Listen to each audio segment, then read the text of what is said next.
ہماری قوم کے بچے اگر بیدار ہو گئے تو بس کافی ہے، میں قبر میں بھی آرام سے سوؤں گا انشاءاللہ۔ سبحان اللہ۔ ہمیں اس بات کی فکر بھی نہیں رہے گی کہ اب اس کے بعد یہ قوم کیا کرے گی۔ ایک نوجوان بھی اگر کھڑا ہو گیا، ظاہر سی بات ہے ہر دور میں لاکھوں نہیں آتے، ایک صلاح الدین آتا ہے، ایک شہاب الدین آتا ہے، اور اللہ کریم اس کے ذریعے سے لاکھوں کے دلوں کو بدلتا ہے۔ اور مجھے امید ہے، اللہ کی ذات سے یقین ہے کہ امت مصطفیٰ کی غیور جوانوں میں کوئی جوان اللہ تعالیٰ پیدا کرے گا جو نبی کے عشق سے پورے کائنات کو بھر دے انشاءاللہ۔ سب سے افضل جہاد ظالم بادشاہ کے سامنے حق بات کا اعلان کرنا، ظالموں کے سامنے حق بات کا اعلان کرنا، یہ افضل جہاد ہے۔ علماء کو اللہ نے زبان عطا کیا یا تمہارے اندر بولنے کی صلاحیت اللہ نے عطا کی ہے تو ظالموں کے خلاف آواز اٹھاؤ۔ ظلم کو سہنا اور ظلم کے ساتھ خاموش رہنا بھی ظالموں کی علامت ہے۔ آج جس طرح کے حالات پیدا کیے جا رہے ہیں، اسلام، مسلمان، قرآن، رسول، اللہ کی ذات کو نشانہ بنانا، اور یہ کیڑے مکوڑے یہ سمجھتے ہیں کہ ان کے بھونکنے سے اسلام ختم ہو جائے گا۔ اسلام کی فطرت میں قدرت نے وہ لچک دی ہے، جتنا ہی دباؤ گی اتنا ہی وہ ابھرے گا۔ اور رہا میرے مصطفیٰ کریم صلی اللہ علیہ وسلم کی زندگی کا معاملہ، ان کی سیرت طیبہ طاہرہ کا معاملہ، تمہارے بھونکنے سے کچھ نہیں ہوگا، رہے گا یوں ہی ان کا چرچا، رہے گا یوں ہی ان کا چرچا رہے گا، بڑے خاک ہو جائیں جل جانے والے۔ یا رسول اللہ تو گھٹائے سے کسی کے نہ گھٹا ہے نہ گھٹے گا، جب بڑھائے تجھے اللہ تعالی۔ لیکن ایک محاورہ مشہور ہے، تم کسی کو چھیڑو مت، اور اگر کوئی چھیڑے تو یہ تو دنیا جانتی ہے، دنیا جانتی ہے۔ ایک جانور کو بھی اگر آپ زبردستی چھیڑو گے تو پلٹ وار کرتا ہے۔ انسان کو تو اتنا حق ہے ڈیفنس کا، اگر یہ مسلمان بھاؤک ہوتے ہیں، جذباتی ہوتے ہیں، تو یوں ہی نہیں بلکہ ان کے کرنٹس کے تار کو جب تم چھیڑتے ہو، میرے مصطفیٰ کی ذات کو جب تم نشانہ بناتے ہو تو یہ بے قابو ہوتے ہیں۔ تمہیں پتہ نہیں ہمارے نبی سے ہمارا رشتہ کیا ہے، تم یہ سمجھتے ہو کہ جیسے اوروں کے دھارمک شخصیات کے ساتھ جیسا رشتہ ہوتا ہے ویسے مسلمانوں کا ہوتا ہے۔ نہیں میرے عزیزوں، ہمارے نبی سے ہمارا رشتہ ویسا نہیں ہے جیسے اور لوگ کبھی عبادت بھی کر لیں اور کبھی توڑ کے کھا بھی لیں اپنے خدا کو۔ ہمارا رشتہ وہ نہیں ہے کہ کبھی اپنے خدا کے سامنے جھک بھی جائے اور کبھی اس کو لات اور ہاتھ سے مار بھی دے۔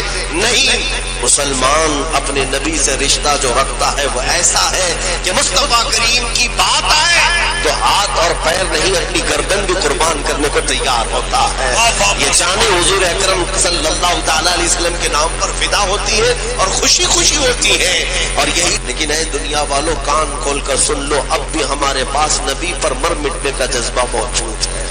میرے نبی سے میرا رشتہ کل بھی تھا اور آج بھی ہے، بتلا دو گستاخ نبی کو غیرت سنی زندہ ہے، ان پہ مر مٹنے کا جذبہ کل بھی تھا اور اپنا سب کچھ گنبد خضرا کل بھی تھا، اور یہ وہ دولت ہے جو تمہیں پوری کائنات میں ممتاز کرتی ہے۔ اے شخص تجھے معلوم ہے میں کون ہوں؟ کہتے ہیں میں نہیں پہچانتا۔ کہتی ہے میں رسول اللہ کی لخت جگر فاطمۃ الزہرا ہوں۔ فاطمۃ الزہرا یہ میدان کیوں جھاڑ رہی ہے؟ 9 محرم گزر چکی ہے۔ وہ فرماتی ہے کہ کل میرا بیٹا یہاں شہید ہو کر گرے گا، میں کنکریاں صاف کر رہی ہوں کہ اس کے بدن کو چھپنے نہ دے۔ ایک تو ظالموں کی طرف سے دی جانے والی اذیتیں تھی، لیکن حسین اعظم کے ساتھ ان کی ماں بھی ہے، ان کے باپ بھی ہیں، ان کے نانا بھی ہیں۔ ان کو کوڑے مارے جا رہے تھے، وقت کا ظالم خلیفہ انہیں گرفتار کر کے ایک فتوے کی وجہ سے، حق بولنے کی وجہ سے کوڑے مار رہا تھا، اور دونوں ہاتھ زنجیروں میں بندھے ہوتے تھے، پیٹھ ننگی، تہبند پہنے ہوئے ہیں۔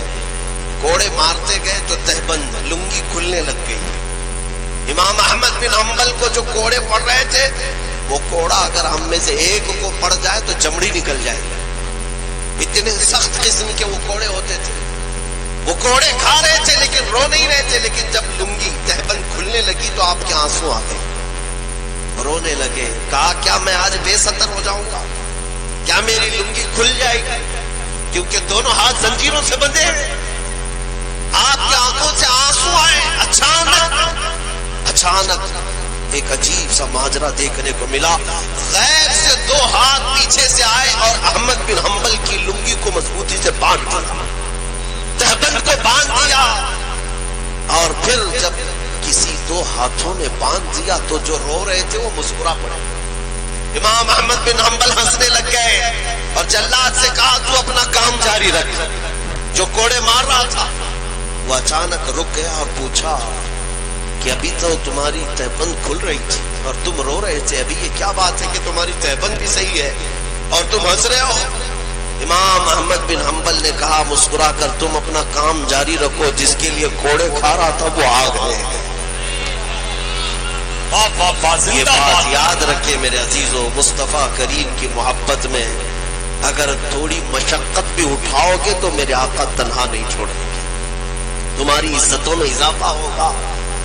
سیدنا بلال حبشی کو دیکھا, تاریخ سنی ہوگی, مکہ کے ظالموں نے ان کے پیروں میں رسی باندھ کر پورے مکہ کی گلیوں میں کھینچا ہے.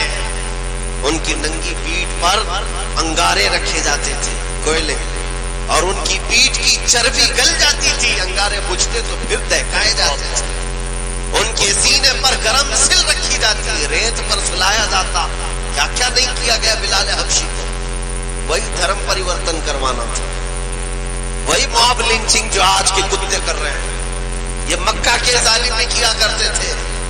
ابو جہل کے جتنے پٹھو تھے یہ موب لنچنگ میں بڑے مشہور تھے. آج کے ابو جہل کے بھی پٹھو بہت موب لنچنگ کو سمجھتے ہیں کہ ہماری کامیابی ہے. انتظار کرو, ایک بلال حبشی کو اگر بچوں نے ہمارے پڑھ لیا تو ہر جگہ سے اللہ اکبر کی آواز آئے گی انشاءاللہ العزیز. جب بلال حبشی رضی اللہ تعالیٰ عنہ یہاں سے آزاد ہو کر مدینے پہنچے تو پھر حالات کیا تھے. 6 سال کے بعد مکہ میں تو مارے جاتے, پیٹے جاتے, آگ میں سلائے جاتے, لیکن حضرت ابوبکر صدیق نے حضرت بلال کو پیسے دے کر خرید کر آزاد کیا, میرے نبی کی غلامی میں رکھ دیا. 6 سال کے بعد جب میرے آقا مدینے سے مکہ تشریف لائے, یہ فتح مکہ کا دن تھا, مکہ فتح ہو چکا تھا, اور حضور پاک حرم شریف میں نماز پڑھانے کے لیے آئے تو حرم میں جو سب سے پہلی اذان دینی تھی 10,000 صحابہ تھے. میرے آقا نے کسی کو نہیں پکارا, بلال حبشی کو پکارا.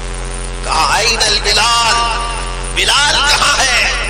ارے وہاں صدیق اکبر بھی ہیں, فاروق اعظم بھی ہیں, عثمان غنی بھی ہیں, حیدر کرار بھی ہیں, اجلہ صحابہ ہیں. میرے آقا نے بلال حبشی کو بلایا, کہا آؤ ادھر, مکہ فتح ہو چکا ہے, میرے آقا نماز پڑھانے کے لیے جانے والے ہیں.